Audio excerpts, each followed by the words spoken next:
Padre nuestro, cuánto nosotros agradecemos esos regalos misericordiosos que tú nos brindas. El regalo de una iglesia donde adorarte, el regalo de un día, Señor, separado de todos los demás días, un día santo, sagrado, para que podamos olvidar todos nuestros afanes y preocupaciones y podamos, Señor, enfocarnos en el afán y la preocupación más grande que debería de tener nuestra alma, que es la vida eterna, que es tu gloria, tu majestad, tu belleza, tu palabra, Señor, y la comunión con tu pueblo. Adorarte, servirte, crecer, Señor, en la gracia y el conocimiento de nuestro Señor Jesucristo. Gracias por estos regalos, Señor. Gracias por esta bendición. Sobre todo, gracias por el regalo supremo, bendito, infinito, maravilloso de nuestro Señor Jesucristo, de nuestro Salvador, en quien encontramos la vida eterna. Gracias, Señor, por haberte revelado a nosotros, por habernos mostrado nuestro pecado, nuestra indignidad, nuestra impotencia, y por enseñarnos, Señor, que en Él nosotros encontramos la dignidad, santidad que nosotros no poseemos, pero que Él la posee y gratuitamente nos la atribuye por su gracia bendita, por su muerte en la cruz del Calvario. Gracias, Padre amado, por ese regalo. Gracias por el regalo de la vida eterna. Y ahora te rogamos, Señor, que nos hables a través de tu palabra, que abra nuestro entendimiento, que nos des un corazón manso a cada uno de nosotros frente a tu palabra, que nos des una mente clara para comprenderla, que me ayudes, que ayudes a este siervo tuyo, Señor, que tengas misericordia y que envíes tu palabra porque la necesitamos. Te lo pedimos en el nombre precioso de nuestro Señor Jesucristo. Amén y amén. Muy bien, voy a invitarles, hermanos, para que abramos nuestras Biblias en el libro de Timoteo, la primera carta de Pablo a Timoteo. Vamos a ir al capítulo número 3 de la primera carta a Timoteo.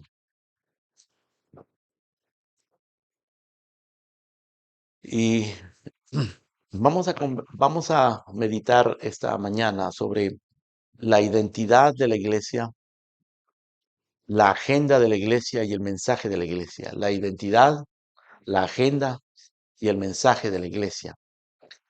Yo creo que la mayoría de nosotros sabemos que Timoteo es una carta dirigida a un hombre joven, digamos un hombre relativamente joven, ¿no? No era un adolescente, era ya un hombre maduro, pero era un hombre joven. Comparado con Pablo, que ya era un anciano y estaba, como él dice, a punto de partir. ¿No? El tiempo de mi partida está cercano, decía el apóstol Pablo. Mm.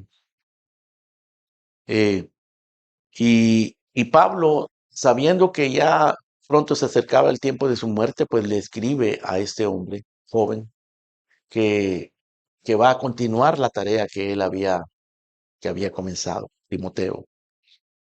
Y le deja instrucciones sobre muchas cosas, pero hoy nos vamos a concentrar en las instrucciones que Pablo le da a Timoteo sobre la identidad, sobre la agenda y el mensaje de la iglesia. Importantísimo, hermanos, que nosotros comprendamos qué es la iglesia, cuál es la agenda de la iglesia y cuál es el mensaje de la iglesia. Bueno, para eso vamos a leer el capítulo 3, verso 14, primera carta de Timoteo. Dice así, esto te escribo, aunque tengo la esperanza de ir pronto a verte, para que si tardo, sepas cómo debes conducirte en la casa de Dios, que es la iglesia del Dios viviente, columna y baluarte de la verdad. Indiscutiblemente grande es el misterio de la piedad. Quizás si resuelven eso allá atrás, hermano. Mm. Para que si tardo, verso 15, para que si tardo sepas cómo debes conducirte en la casa de Dios, que es la iglesia del Dios viviente, columna y baluarte de la verdad. E indiscutiblemente grande es el misterio de la piedad. Dios fue manifestado en carne, justificado en el Espíritu, visto de los ángeles, predicado a los gentiles, creído en el mundo, recibido arriba en gloria. Muy bien. Noten ustedes, hermanos, en este versículo el apóstol Pablo le dice a Timoteo que él tiene un motivo específico para escribir esta carta a Timoteo. Él dice, esto te escribo, aunque tengo la esperanza de ir pronto a verte. Él hubiese deseado decirle eso personalmente a Timoteo, pero no estaba seguro si eso iba a ser posible. Así que lo deja escrito. Y esto es obra del Espíritu Santo, ¿no? Esto es inspirado del Espíritu Santo, que en realidad también es para nosotros. Quedó escrito no solo para Timoteo en aquella época, quedó escrito para nosotros ahora. Y Pablo, en su amor y en su preocupación por la iglesia, eh, era un escritor asiduo y gracias a Dios, hermano, que tenemos escritos de Pablo. Tenemos por lo menos 14 cartas que Pablo escribió en el Nuevo Testamento. De los 27 libros del Nuevo Testamento, por lo menos 14 son del apóstol Pablo, ¿no? Pablo le dijo a los filipenses en una ocasión, a mí no me es molesto el escribiros las mismas cosas y para vosotros es seguro. Por eso es que necesitamos tanto la instrucción de la Biblia, necesitamos conocer la escritura, conocer lo que Dios nos ha revelado en la escritura. Y por eso es importante lo que estamos haciendo ahora, hermanos. La predicación de la palabra es uno de los medios de gracia más poderosos y más eficaces que Dios ha dejado. Y debemos de ser nosotros muy atentos a la predicación de la palabra.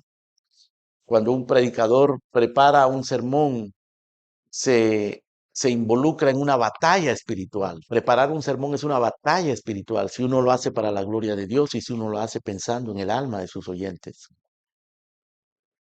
Pero escuchar un sermón también es una batalla espiritual, porque escuchar un sermón requiere que nosotros pongamos nuestro corazón en lo que se está predicando y nuestro entendimiento y recibamos con un corazón manso y humilde esa palabra.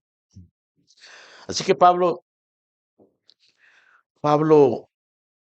escribe esto. Y a lo que se refiere específicamente en este pasaje es a la forma en que debemos conducirnos en la casa de Dios. Dice él en el verso 15, para que si tardo, sepas cómo conducirte en la casa de Dios, que es la iglesia del Dios viviente, columna y baluarte de la verdad. E indiscutiblemente, añade en el verso 16, grande es el misterio de la piedad. Ahora, noten ustedes, hermanos, en muy pocas palabras, apenas en 2 versículos, el apóstol Pablo está resumiendo qué es la iglesia, cuál es la identidad de la iglesia, cuál es la agenda de la iglesia y cuál es el mensaje de la iglesia.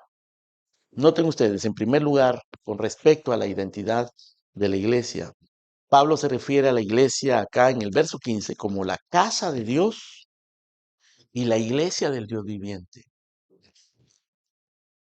Estas cosas te escribo con la esperanza de ir pronto a verte, para que si tardo sepas cómo debes conducirte en la casa de Dios.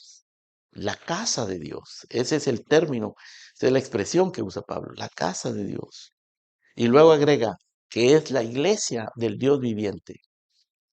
Aquí está hablando él de la identidad de la iglesia, de lo que es la iglesia. ¿Qué es la iglesia? La gente tiene muchas ideas acerca de la iglesia. La gente se imagina la iglesia en algunos casos como un centro de terapia emocional y van a la iglesia buscando terapia, buscando satisfacer ciertas necesidades emocionales, buscando educación para sus hijos o buscando buenos consejos. Y claro, cuando las ideas acerca de la iglesia no están claras, pues entonces se mezclan nuestras propias ideas con las ideas de Dios, las ideas de la cultura con las ideas de Dios. Y por eso las iglesias se convierten en algo amorfo, es decir, algo que no tiene forma, por lo menos no tiene forma bíblica.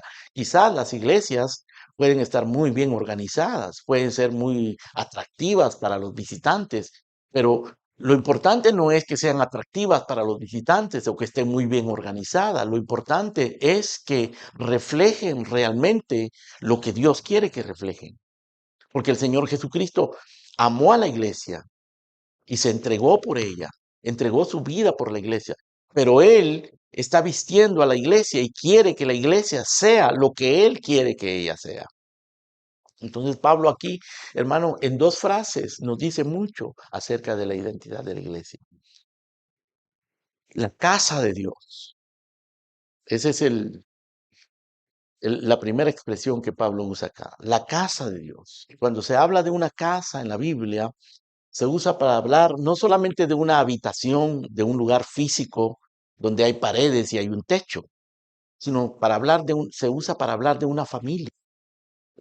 El término casa en la escritura se refiere específicamente a una familia, pero en los tiempos bíblicos una casa no era solamente el papá, la mamá y los hijos, sino eran todos los que estaban bajo la autoridad de aquel varón que era el patriarca, el padre, ¿no? Estaba la esposa, estaban los hijos, estaban todos aquellos que estaban bajo su autoridad, bajo su influencia, la casa de Dios. Y aquí Pablo está usando ese término para hablar de la casa de Dios, todo lo que está bajo la influencia de Dios, que es nuestro Padre. Nosotros que somos sus hijos, nosotros somos su familia.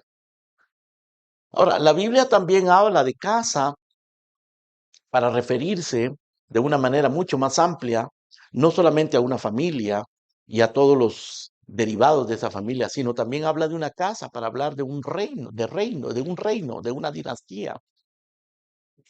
El rey David tenía la intención de hacerle una casa a Dios.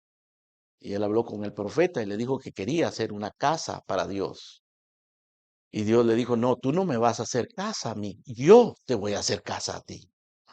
Pero cuando Dios le dijo a David que él le iba a hacer una casa, no estaba hablando de una familia, estaba hablando de una dinastía, de un reino. Porque la casa de David es un término que se usa en el Antiguo Testamento para referirse no solo a David y a sus hijos, sino a David y a toda su descendencia. Y específicamente a todos aquellos que fueron reyes descendientes de David.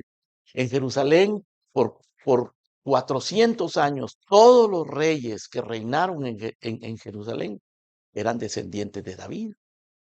Así que cuando Dios le prometió a David una casa, le estaba prometiendo un reino. Y hermano, seguramente cuando Pablo le dice a Timoteo, Timoteo, tú debes aprender a conducirte en la casa de Dios. Pablo tenía, obviamente, hermano, en su intención, en su mente, esta visión de la iglesia, que la iglesia es un reino y la iglesia es una familia, la casa de Dios, el reino, el lugar donde Dios manifiesta su presencia, su autoridad, donde Él tiene a su pueblo, su gente, su familia, su reino, el reino de Dios. En el, en el huerto de Edén, donde Dios puso a Adán y a Eva, eso era la casa de Dios. Allí habitaba Adán, allí habitaba Eva y ahí se manifestaba el Señor. El huerto del Edén era la casa de Dios hasta que Adán pecó y fue expulsado de ahí. Dios expulsó a Adán y a Eva y ellos dejaron de ser su pueblo. Y Dios abandonó ese lugar. Ese lugar, el huerto, dejó de ser la casa de Dios, dejó de ser el asiento de su reino. Pero Dios no se quedó sin reino. Dios prometió que habría de levantar un reino. Así que Él comenzó a edificar su casa desde los días antiguos, desde que expulsó a Adán y a Eva, que contaminaron su reino, contaminaron su casa. Dios prometió que iba a comenzar una batalla para levantar su casa, para restaurar su casa, para establecer su casa acá en la tierra. Y Dios ha estado a lo largo de la historia, hermanos, edificando su casa a través de individuos a los cuales Él se manifiesta. Y ha sido una larga batalla. Abel fue escogido, fue uno de los escogidos para establecer la casa de Dios y lo mataron. Su hermano Caín lo mató. Eso siempre ha sido una batalla. El Señor habló con la serpiente, le dijo, pondré enemistad entre ti y la mujer, y entre tu simiente y la simiente suya, una enemistad. Y el Señor le dice a la serpiente, esta te herirá en la cabeza y tú le herirás en el calcañar. Una guerra. Siempre ha sido una guerra el establecimiento de la casa de Dios en la tierra. Siempre. Cuando uno lee en el libro de Génesis, hermano, la historia de Génesis no es sino la historia de cómo Dios a través de los tiempos, a través de las generaciones, ha ido estableciendo su casa, a través de hombres imperfectos, pero hombres llamados, hombres escogidos, hombres redimidos, hombres justificados, hombres a los cuales Dios en su gracia ha llamado, ha justificado y los ha preservado para su reino. Toda la historia de la Biblia es la historia de la casa de Dios, hermano, la historia del reino de Dios. Así que cuando Pablo le dice a Timoteo, Timoteo, yo te escribo esto para que sepas cómo conducirte en la casa de Dios. Porque ahora, en estos tiempos, el lugar donde Dios se manifiesta, el lugar donde Dios manifiesta su reino, es en la iglesia, en iglesias locales como esta. Hermano, no importa qué tan grande o qué tan pequeña, qué tan ostentosa o qué tan humilde. No importa en qué lugar esté, no importa si está en un pueblo pequeño por allá, escondido en una montaña o en una gran ciudad, Dios está estableciendo su reino a través de la iglesia, es la casa de Dios. Y Pablo le dice, tú tienes que aprender a conducirte en la casa de Dios. Dios ha hecho promesas a lo largo de la historia, hermano. Él se manifestó a un hombre llamado Abraham y le prometió una nación. Le dijo, haré de ti una gran nación y esta nación será mi casa. De ahí brotó la nación de Israel. Pero claro, hermanos, Dios le prometió a Abraham convertir en una gran nación, pero Abraham se murió y no vio esa promesa. Isaac, el hijo, se murió y no vio esa promesa. Jacob, el nieto, se murió y no vio esa promesa. Murieron sin haber visto la promesa, pero la promesa era firme. Dios estaba edificando su casa. Eventualmente, la nación de Israel, pues, existió a través de un largo proceso, de muchos eventos, de muchas situaciones y circunstancias, pero Dios siempre ha estado edificando su casa. Lo sigue haciendo, hermanos. Lo sigue haciendo con nosotros. Esa es la razón por la que tenemos que perseverar y tenemos que aprender a conducirnos con esta visión de que la iglesia es la casa de Dios. Casa de Dios. Dios se reveló también a Moisés, le reveló las leyes de su casa, se reveló a David, le reveló las leyes de su casa. Cada uno de ellos le fue revelando nuevos aspectos de la edificación de esta casa. Y cuando David edificó el templo, que era llamado la casa de Dios en el Antiguo Testamento, que el templo era algo realmente extraordinario en aquel tiempo, y ahí estaban los sacerdotes y se ofrecían los sacrificios, los altares y todo las ceremonias que Dios estableció, eran solamente símbolo de lo que Dios realmente está edificando. El Señor Jesucristo, cuando vio el templo en sus días, lo encontró contaminado con mercaderes, gente que estaba haciendo negocio en el templo. Y él tomó un azote y sacó a aquellos mercaderes de ahí y les dice, han convertido, no conviertan mi casa en casa de mercado, porque mi casa, casa de oración será llamada. Pero después de haber expulsado a todos esos mercaderes y de haberles enseñado que ese lugar era sagrado, les dijo algo extraordinario, les dijo, derriben esa casa y yo la levantaré en 3 días. Después, hermano, usaron eso para acusar a Cristo de que él quería derribar el templo. Y ciertamente él lo quería derribar, porque él realmente aquel templo era solamente el símbolo, señal de lo que Dios quiere hacer, de esto que está haciendo ahora con nosotros, hermano, que puede parecer insignificante, despreciable, a cualquiera que se meta por aquí, que no entienda lo que estamos haciendo. Incluso muchos creyentes no comprenden la dimensión, la magnificencia, la gloria de lo que Dios está haciendo con nosotros. Parece tan insignificante, ¿no es cierto? Parece tan pequeño. Pero así es como el Señor lo quiere hacer, hermano. A lo débil del mundo escogió Dios, a lo que no es, a lo vil, a lo menospreciado, para deshacer a lo que es, para que ninguna carne se jacte en su presencia, para que el que se gloría, se gloríe en el Señor.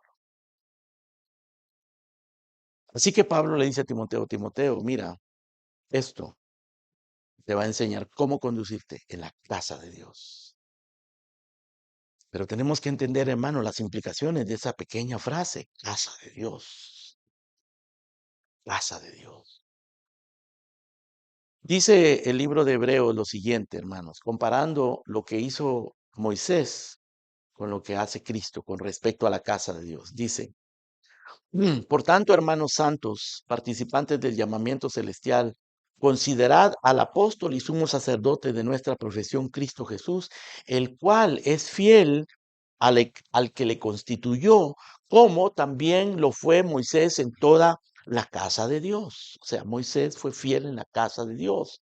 ¿Por qué? Porque él cumplió su tarea de darle los 10 mandamientos, de tomar los 10 mandamientos y dárselos al pueblo, de darles instrucciones sobre el templo, sobre el sacerdocio, sobre los sacrificios. Él fue fiel.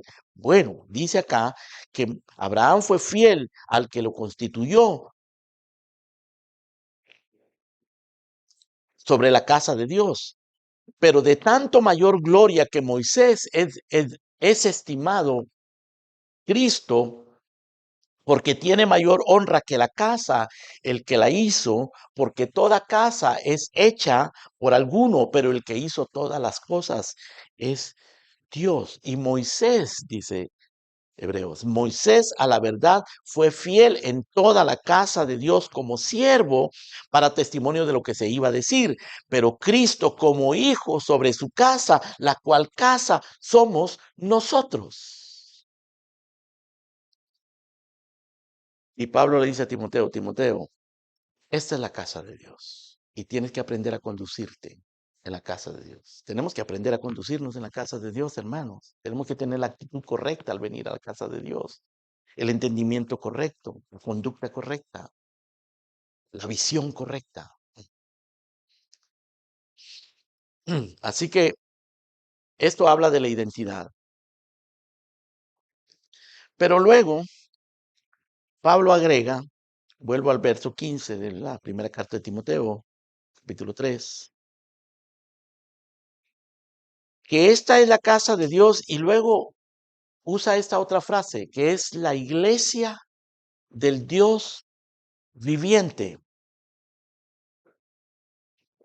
La iglesia del Dios viviente.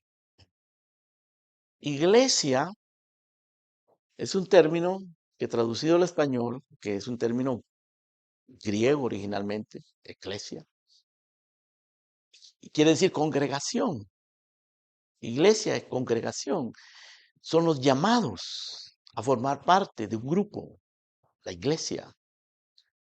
Pero Pablo se refiere a la iglesia como la iglesia o la congregación o los llamados a estar reunidos, pero son los llamados del Dios viviente. Es el Dios viviente el que nos ha llamado. Es el Dios viviente el que trae a los que habrán de ser parte de la iglesia. Aquí no estamos por casualidad, aquí no estamos nosotros por nuestro propio gusto carnal. Es que Dios en su misericordia nos llamó. Es la iglesia del Dios viviente. Y él usa este calificativo, el Dios viviente. Es decir, no es un Dios muerto. La iglesia no es un lugar de gente muerta, porque es un lugar de gente que recibe vida del Dios viviente. Es para gente regenerada, que conoce al Dios viviente por la vida que el Dios viviente nos da. Por eso es que para ser miembro y parte de la iglesia, hermanos, se requiere un proceso, se requiere paciencia, se requiere humildad. Cuando las iglesias comienzan a ser superficiales y comienzan simplemente a atraer gente y llenar las bancas para tener presencia física y en muchos casos tener presencia física para tener ingresos económicos o para tener influencia, o para tener presencia social, la iglesia pierde su identidad. La iglesia es la iglesia del Dios viviente, aunque sean muy pocos. Hay ocasiones en que la iglesia, hermano, ha declinado de tal manera porque el mundo la persigue, porque el pecado acecha, como cuando Elías se sentía tan solo, no veía piadosos a su alrededor y le dijo al Señor, Señor, solo yo he quedado. El Señor le dice, no, no, Elías, aún hay 7,000 rodillas que no se han doblado delante de Baal, pero yo no las veo, no las veía, pero ahí estaban. Dios tiene pueblo, hermanos. Dios tiene un pueblo. No importa que seamos pocos, no importa que seamos insignificantes a los ojos del mundo. Es el Dios viviente, la iglesia, la casa del Dios viviente. Es una congregación que se somete a la persona de este Dios viviente, tal como Él es, tal como Él se revela, que conoce sus atributos, sus propósitos, su palabra, sus métodos, sus mandamientos, sus promesas, y que se refugia allí. La iglesia del Dios viviente. Los verdaderos creyentes, los verdaderos miembros de la iglesia, los verdaderos llamados a la iglesia, hermano, no son una congregación que se imagina a Dios o que inventa su propio concepto de Dios o que adapta sus ideas acerca de Dios. Es la congregación del Dios viviente. El Señor dice, vosotros sois mis testigos para que me conozcáis y creáis en mí y entendáis que yo soy y que antes de mí no fue formado otro Dios, ni después de mí lo habrá. Vosotros sois mis testigos. Dios nos llama a ser testigos de Él. Y Pablo le dice a Timoteo, Timoteo, esto te escribo para que sepas cómo debes conducirte en la casa de Dios, que es la iglesia del Dios viviente. La iglesia del Dios viviente. Tienes que aprender a conducirte delante del Dios viviente. Esta es la casa del Dios viviente, es la casa de Dios, es el reino de Dios. Pero es un Dios viviente, es un Dios que se impone, es nuestro redentor. En el prefacio a los 10 mandamientos, Dios se presenta a su pueblo de la siguiente manera. Yo soy Jehová tu Dios, que te saqué de la casa de Egipto, de casa de servidumbre. Yo soy Jehová tu Dios, yo soy tu Dios. Yo fui el que te liberé de Egipto, el que te saqué de la servidumbre. Somos súbditos de ese Dios viviente. Y entonces Él nos instruye, hermanos, diciendo, no tendrás dioses ajenos delante de mí. Tú eres mi pueblo. No te harás imagen, ni ninguna semejanza de nada que esté arriba en los cielos, ni abajo en la tierra, ni a las aguas debajo de la tierra, porque yo soy incomparable, dice el Señor. Soy fuerte, soy celoso. ¿Por qué? Porque Él es el Dios viviente. No te hagas imagen, no te imagines, no tengas otros dioses. Yo soy Jehová tu Dios, el Dios viviente. Soy fuerte, celoso y visito la maldad de los idólatras, la maldad de los que se inventan su propio Dios. La visito sobre ellos y sobre sus hijos hasta la tercera y cuarta generación, pero también hago misericordia a millares a los que me aman y guardan mis mandamientos, porque soy tu Dios. O sea, la congregación, la iglesia, congregación del Dios viviente. Y no tomarás mi nombre en vano, no usarás mi nombre en vano. No tengas dioses ajenos delante de mí, no te hagas imagen ni semejanza, no tomes mi nombre en vano, porque no dará por inocente el Señor al que tome su nombre en vano. Tú eres mi congregación, eres una congregación santa. Ah, y acuérdate del día de reposo para santificarlo. 6 días trabajarás y harás toda tu obra, pero el séptimo día es santo para Jehová vuestro Dios. Por eso es que para nosotros es santo el día del Señor. Es un día que lo planificamos, es un día que nosotros lo reservamos. No hacemos planes para ese día, excepto adorar al Dios viviente, servir al Dios viviente y servir a su pueblo y servir a nuestro prójimo. Eso es lo que Pablo le está diciendo a Timoteo. Timoteo, esto no es una casa cualquiera. La iglesia no es un negocio, no es un centro de entretenimiento, no es un centro de terapia, no es un club social. Es la casa de Dios. Es la iglesia del Dios viviente. Eso, hermanos, en cuanto, en cuanto a la identidad de la iglesia. Esa es la identidad de la iglesia. La casa de Dios, la iglesia del Dios viviente. Ahora, en segundo lugar, Pablo habla en este pasaje de la agenda de la iglesia. ¿Cuál es la agenda de la iglesia? ¿Cuál debe ser el plan de trabajo, la misión de la iglesia? Pablo la describe acá también con dos frases muy sencillas, pero que tienen mucho significado.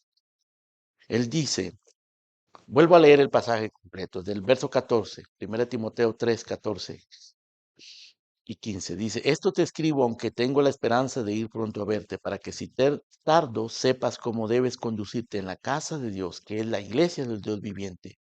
Escuchen esto, columna y baluarte de la verdad. Ahora, esas dos palabritas, hermano, encierran una gran enseñanza respecto a la agenda de la iglesia. Él describe a la iglesia como columna de la verdad, como baluarte de la verdad, columna de la verdad. Las columnas son las que sostienen una estructura, ¿no? Una edificación. Una estructura pesada como esta, por ejemplo, tiene que tener columnas. De otra manera se derribaría y nos aplasta a todos aquí. Las columnas son las que sostienen esta edificación y nos permiten estar aquí seguros, cómodos, refugiados en este lugar, que tiene columnas. La iglesia es columna de la verdad. La iglesia preserva la verdad. La iglesia sostiene la verdad. La iglesia obedece la verdad. La iglesia es fiel, tiene que ser fiel a la verdad. Predica la verdad, estudia la verdad, interpreta la verdad, vive la verdad. Columna de la verdad. Pablo decía, téngannos los hombres por servidores de Cristo y administradores de los misterios de Dios. Pero se requiere de los administradores que cada uno sea hallado fiel. O sea, Pablo se consideraba a sí mismo un administrador de los misterios de Dios. Porque los pastores, esos somos, hermano, administradores de los misterios de Dios. Es una gran responsabilidad ser un pastor en una iglesia, pero es una gran responsabilidad ser un miembro en una iglesia. Es una gran responsabilidad. Porque no solo por la identidad de la iglesia, pero por la agenda de la iglesia. La misión de la iglesia principal es sostener la verdad, ser columna de la verdad. Pablo le dice a Timoteo en la segunda carta, le dice, Timoteo, si quieren abren su Biblia conmigo, hermano, por favor. Segunda de Timoteo, capítulo 3. Pablo habla en el verso 1 del capítulo 3, de días peligrosos, de tiempos peligrosos. Él dice, también debes saber esto que en los postreros días vendrán tiempos peligrosos, porque habrá hombres amadores de sí mismos, avaros, vanagloriosos, soberbios, blasfemos, desobedientes a los padres, ingratos, impíos, sin afecto natural, implacables, calumniadores, intemperantes, crueles, aborrecedores de lo bueno, traidores, impetuosos, enfatuados, amadores de los deleites más que de Dios, que tendrán apariencia de piedad, pero negarán la eficacia de ellos. A estos evita. Qué impresionante, hermano. Pablo da una lista aquí de vicios y de degradación moral y de actitudes mundanas y carnales, que uno se imagina que está hablando de gente mundana, pero no, él dice, estos son gente que está dentro de la iglesia, tienen apariencia de piedad, se hacen los santos, pueden llegar a ser miembros de la iglesia, pero niegan la eficacia. En su corazón hay falsedad. A estos evita, dice Pablo. En el verso 5, tendrán apariencia de piedad, pero negarán la eficacia de ella. A esto se evita. O sea, la iglesia tiene que evitar eso. Los ministros, los miembros de la iglesia tienen que tener ese discernimiento para que la iglesia conserve su identidad y conserve su agenda. Más adelante, en el verso número 13, del capítulo 3, Pablo dice, mas los malos hombres y los engañadores irán de mal en peor, engañando y siendo engañados. Pero está hablando del ambiente religioso, de círculos religiosos, en donde lo que hay es engaño, donde la gente se engaña y se deja engañar, porque lo que tienen es pretensiones, agendas personales. No se ajustan a la agenda de la iglesia, tienen su propia agenda y tienen su corazón contaminado. Y Pablo le dice en el verso 14 a Timoteo, pero persiste tú en lo que has aprendido y te persuadiste, sabiendo de quién has aprendido y que desde la niñez has sabido las sagradas escrituras, las cuales te pueden hacer sabio para la salvación por la fe que es en Cristo Jesús. Toda la escritura es inspirada por Dios y útil para enseñar, para redarguir, para corregir, para instruir en justicia, a fin de que el hombre de Dios sea perfecto, enteramente preparado para toda buena obra. En otras palabras, Pablo le está diciendo a Timoteo, Timoteo, mira, tú tienes una guía, las escrituras, que son inspiradas por Dios, que son nuestra autoridad, que son suficientes, que son útiles y son claras porque tú desde niño las estás entendiendo.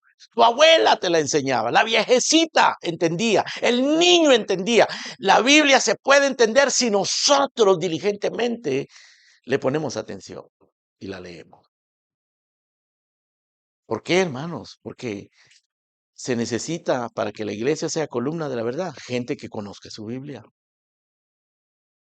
porque hay muchos engañadores, porque hay muchos que entran en la iglesia, lobos rapaces, dice Pablo, que no perdonarán el rebaño. Y de vosotros mismos se levantarán hombres que hablarán mentira, cosas perversas para arrastrar detrás de sí a los discípulos. O sea, por eso Pablo le dice a Timoteo, Timoteo, mira, yo te estoy escribiendo esto para que sepas cómo conducirte en la casa de Dios, la iglesia del Dios viviente. Y esta es la agenda, columna de la verdad. Por eso más adelante Pablo le dice a Timoteo, Timoteo, mira, te encarezco delante de Dios y del Señor Jesucristo, que juzgará un día a los vivos y a los muertos, que prediques la palabra, insta a tiempo, fuera de tiempo, redarguye, reprende, exhorta con paciencia, con doctrina. Hermano, necesitamos esto que estamos haciendo, lo necesitamos. Necesitamos que ustedes oren por sus pastores, que pidan al Señor, los pastores, que Dios los sostenga, que los guarde del pecado, que los guarde del error, que los guarde de la arrogancia y la autosuficiencia, que los haga humildes, que los quebrante y que caminen delante de Dios y sean fieles a la verdad. Pero necesitamos miembros fieles también, hombres fieles, varones, Tienen que ser firmes, varones, como hombres bíblicos, y las mujeres, mujeres bíblicas, para que podamos sostener juntos la verdad, porque esa es la agenda de la iglesia, columna de la verdad. Pablo dice, predica, porque vendrá tiempo cuando la gente no soportará la sana doctrina. Tendrán comezón de oír y se amontonarán maestros conforme a las concupiscencias de esa gente y apartarán de la verdad del oído y se volverán a las fábulas. Las iglesias se van a llenar de cosas fabulosas, música fabulosa, líderes fabulosos, eruditos fabulosos. Pero nosotros no queremos eruditos, ni queremos personalidades fabulosas, ni conferencias fabulosas, ni proyectos fabulosos. Queremos iglesias fieles. Esto es a lo que Dios nos ha llamado. Dios no nos invita a pensar en términos de grandeza y de grandes alcances y de grandes logros y de grandes proyectos. No, Dios nos invita a pensar en términos de fidelidad, aunque sea en el anonimato, hermanos queridos, aunque sea sin influencia humana, columna de la verdad.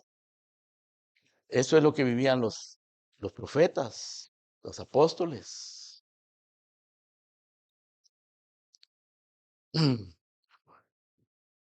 Pero Pablo dice también, hermanos, que la iglesia es baluarte de la verdad. Dice es columna y baluarte. Columna, la columna sostiene las estructuras, la estructura de la verdad, en este caso. El baluarte es una construcción o un recinto fortificado para resistir ataques enemigos. Es una fortaleza, como un reducto, un refugio para protección. Es decir, la iglesia es llamada no solamente a sostener la verdad, a defender la verdad, proteger la verdad, pelear esta guerra contra la mentira. Pablo dice que nosotros como iglesia estamos edificados sobre el fundamento que es Jesucristo. El fundamento es Jesucristo. Edificados sobre el fundamento, siendo la principal piedra del ángulo Jesucristo mismo. Los apóstoles y profetas son el fundamento, no porque ellos lo sean en sí mismos, sino porque ellos proclamaron a Jesucristo, que Jesucristo es el fundamento. Y Él es la principal piedra del ángulo. Pero los profetas y los apóstoles nos revelan quién es Jesucristo. Así que nosotros tenemos, hermanos, que preservar la doctrina bíblica, la doctrina escritural, y tenemos que defenderla. Vengan conmigo, por favor, al libro de Filipenses, capítulo número 1.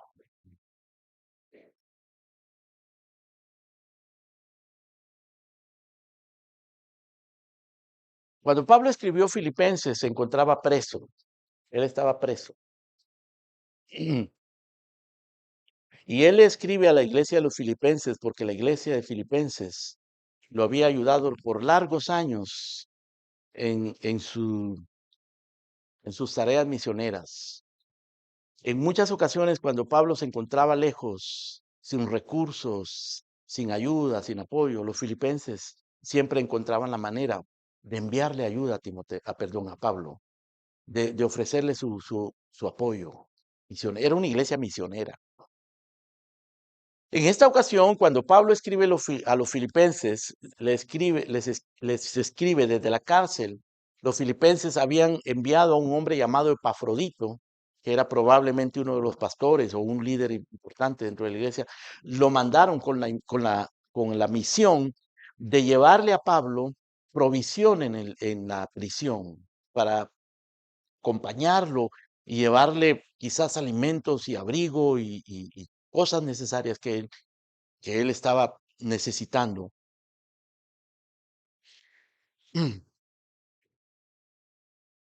Y entonces Pablo le dice lo siguiente a los filipenses: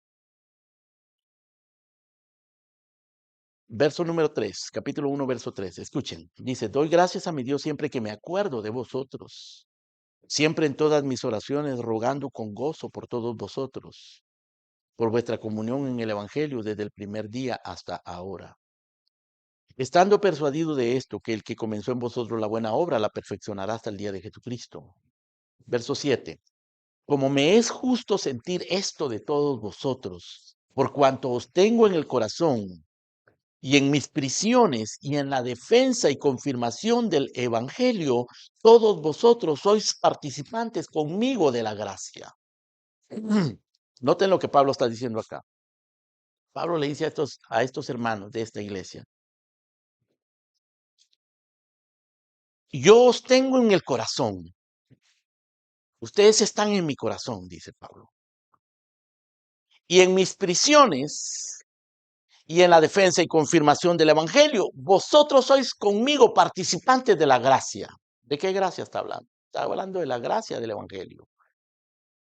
Y está diciéndole, esta gracia que nosotros disfrutamos, hay que defenderla.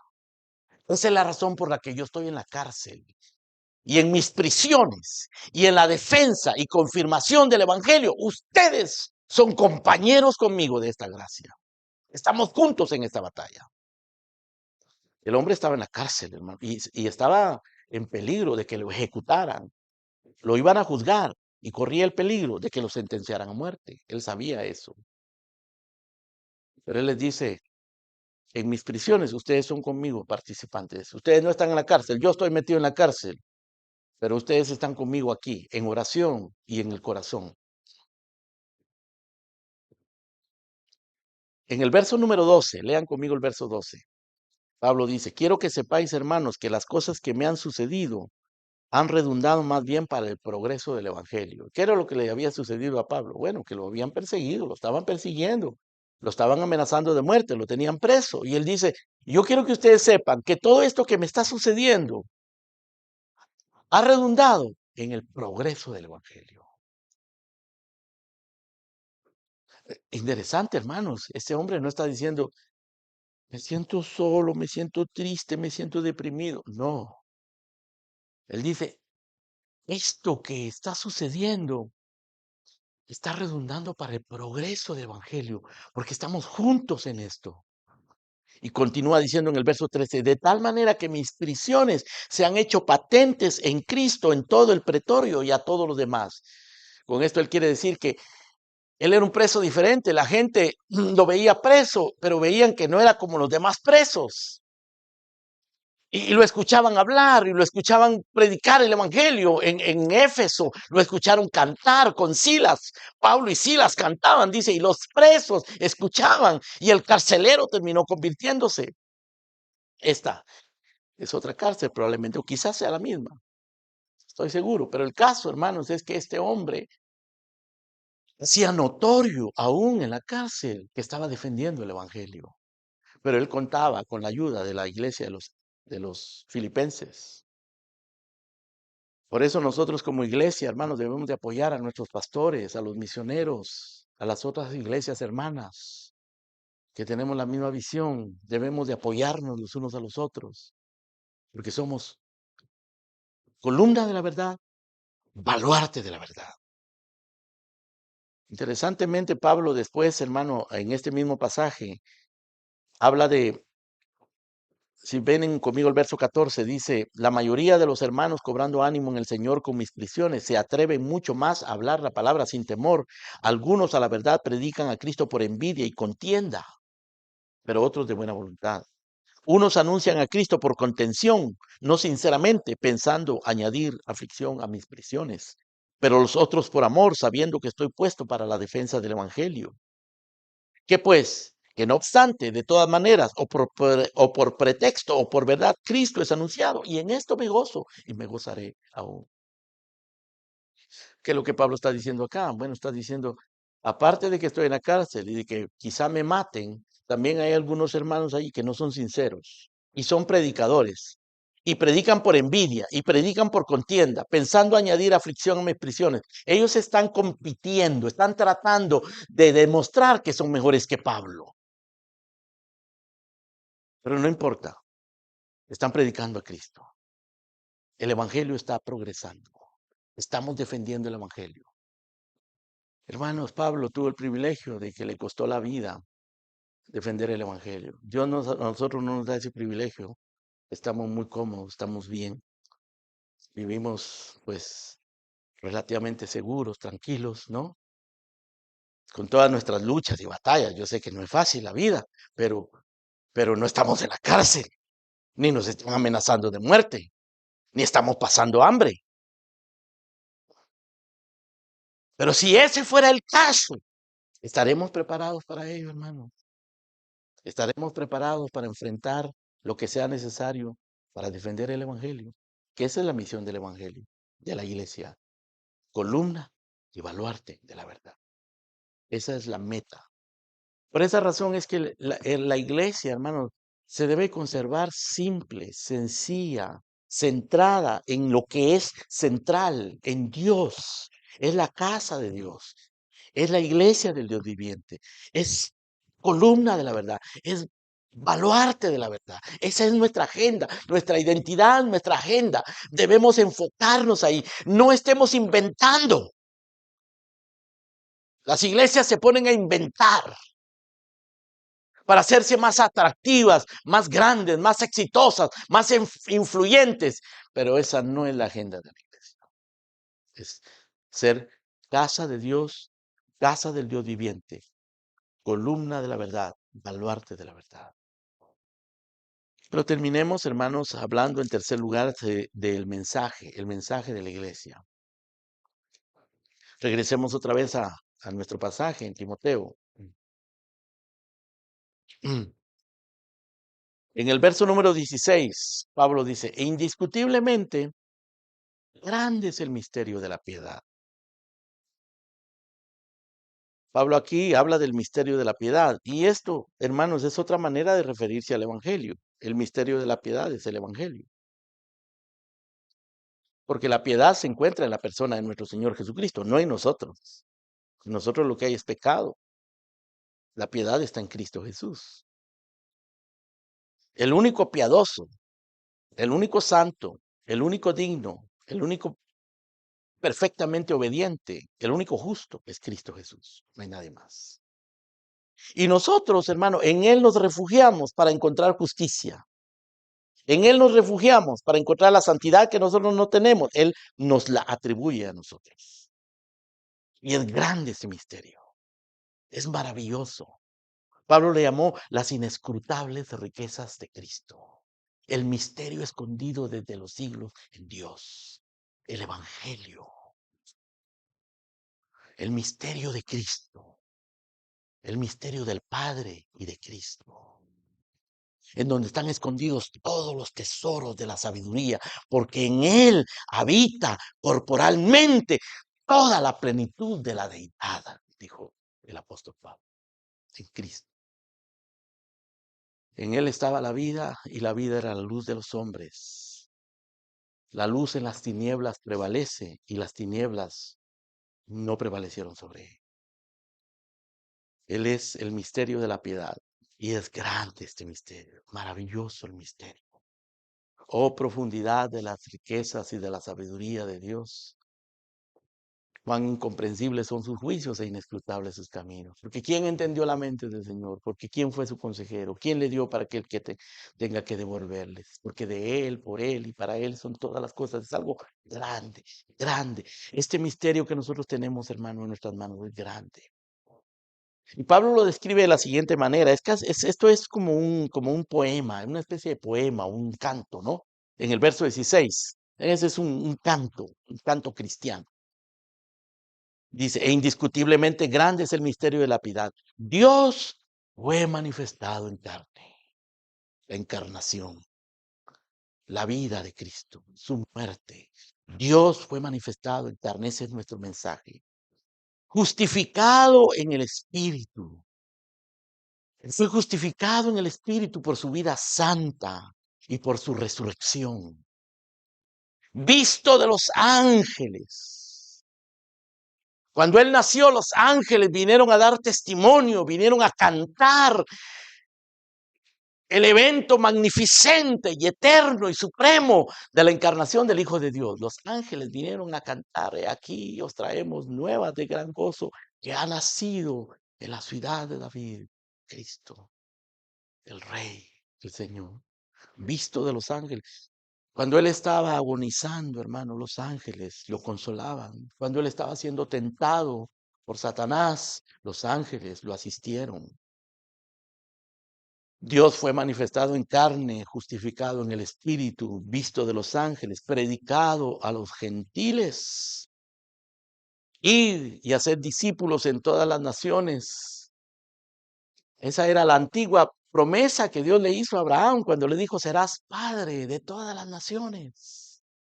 En ti serán benditas todas las naciones.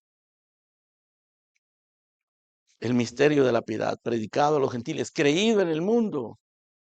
En el mundo miles y miles creen y seguirán creyendo, hermano, porque el Señor los ha elegido desde antes de la fundación del mundo. Por eso predicamos el Evangelio.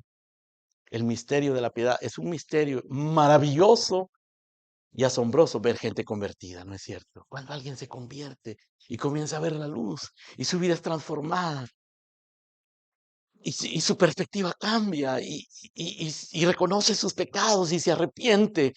¡Qué maravilla! ¡Qué misterio tan grande! Tan grande. Creído en el mundo, recibido arriba en gloria, exaltado. Cristo fue exaltado. Dice que dice Pablo, nuestra ciudadanía está en los cielos, de donde también esperamos a nuestro Señor Jesucristo, el cual transformará este cuerpo de humillación nuestro en un cuerpo semejante al de la gloria suya. Él fue exaltado, glorificado, recibido arriba en gloria y está sentado a la diestra del Padre e intercede por nosotros, nuestro sumo sacerdote. Grande el misterio de la piedad. Hermanos, es el mensaje de la iglesia. Grande es el misterio de la piedad. Dios fue manifestado en carne, justificado en el Espíritu, visto de los ángeles, predicado a los gentiles, creído en el mundo, recibido arriba en gloria. Es la historia de Cristo. Dime la historia de Cristo. Qué historia más maravillosa. Cuán bella es esa historia. Mi tema ya en la gloria. Ese es el tema.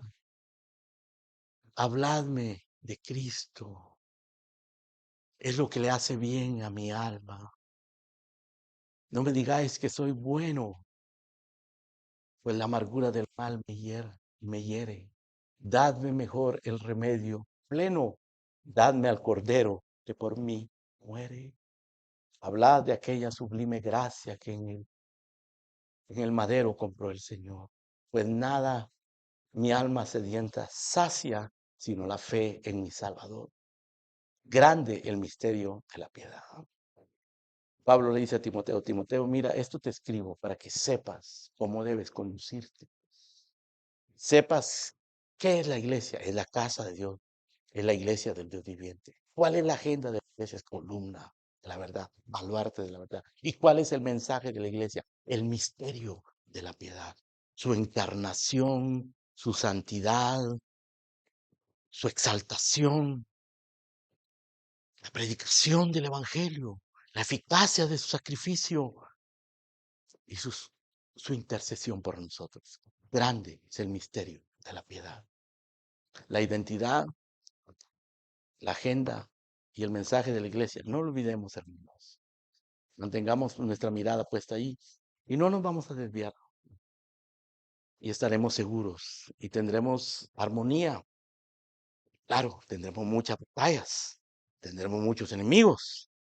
El, el pecado querrá introducirse y se introducirá muchas veces. Y el error y la división.